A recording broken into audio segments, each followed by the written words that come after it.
E aí pessoal, aqui é o Zuka. E aí pessoal, aqui é o Amon. Hoje na sagrada mitologia, o escolhido foi o grande titã Atlas. Então fica até o final do vídeo e escuta sua história. A origem de Atlas. O poderoso titã Atlas, que na mitologia grega era irmão de Epimeteu, Prometeu e Menoécio, e filho de Japeto, com Oceanide Ásia. E claro, não podemos esquecer que ele era neto de Urano e Gaia. Ele, como figura mitológica, também era chamado de Atlante e fazia parte do grupo de titãs que foram condenados por Zeus. O castigo de Atlas era de sustentar a abóbada celestial nos ombros por toda a eternidade. Atlas era um titã que, juntamente com os outros, fazia parte de uma geração de seres enormes e monstruosos que representavam as forças da natureza que agiam no preparo da Terra para a chegada da vida humana. Ele era casado com a Oceanide Pleione e teve com ela 7 filhas conhecidas como Pleiades, que eram a Electra, Alcione, Taiguete, Maia, Seleno, Austerope e Merope. Atlas também era pai de 7 ninfas denominadas Hesperides, que representam a força da fertilidade da natureza. O mito do castigo de Zeus.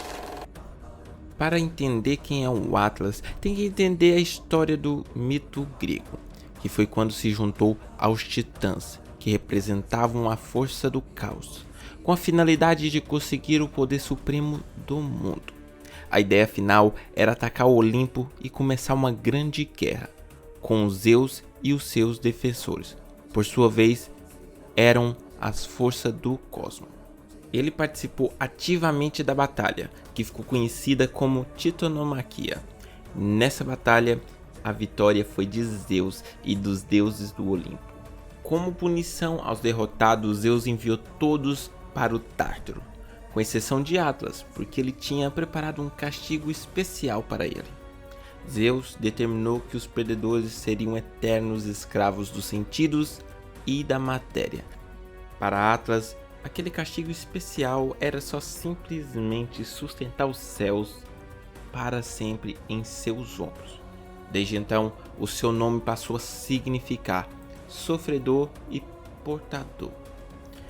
Algumas teorias dizem que ele recebeu a sua liberdade e foi para o reino das Hespérides, que são as ninfas do poente, e outras dizem que não. Falam que a sua liberdade foi só durante algum tempo. E esse período aconteceu com outra história, que vamos agora mesmo contar. O mito da maçã. Você se lembra do Hércules?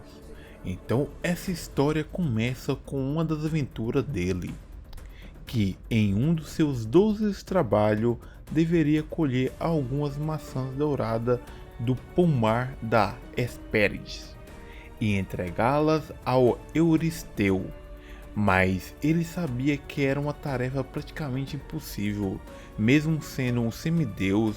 Então foi aí que ele lembrou que Atlas conseguiria colher as maçãs sem ser punido. Hércules foi até Atlas e fez uma proposta de segurar o céu para o titã se ele colhesse os frutos para o herói.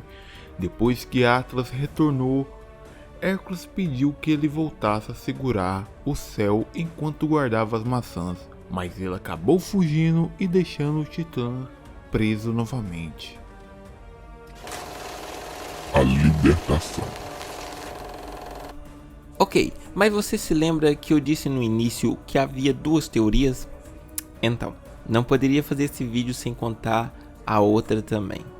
De acordo com a outra versão, depois que Atlas entregou as maçãs, surgiram os pilares de Hércules, e ele foi libertado de seu fardo.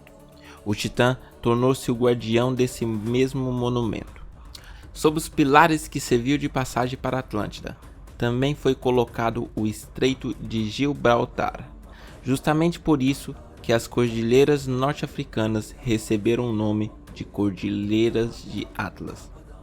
Tempo depois, Atlas tornou-se o primeiro rei da cidade de Atlântida. E outro fato importante é que ele nomeou o Oceano Atlântico e a Atlântida por ser o senhor das águas e do mar Mediterrâneo. Curiosidade. Agora uma curiosidade interessante. Por ele ter que sustentar o peso do céu em suas costas, a primeira vértebra da coluna cervical é denominada de Atlas, com uma referência ao enorme peso que essa figura foi obrigada a sustentar naquela região do corpo. É por isso que as interpretações modernas dizem que a história de Atlas representa nada mais, nada menos que o peso que os humanos carregam em seus ombros, que embora pareça demasiado, o que está sobre Atlas, que é a primeira vértebra da coluna cervical, é a cabeça, ou seja, a mente.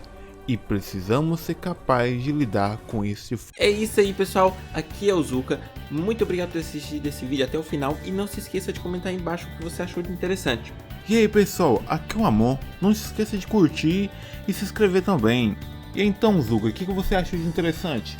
Eu achei de interessante o fato dele não ser punido enquanto colhesse as maçãs douradas. E você, Amon, o que você achou de interessante? Ah, interessante não, eu achei sacanagem o Hércules ter feito aquilo com ele. Então pessoal, ficamos por aí. Valeu!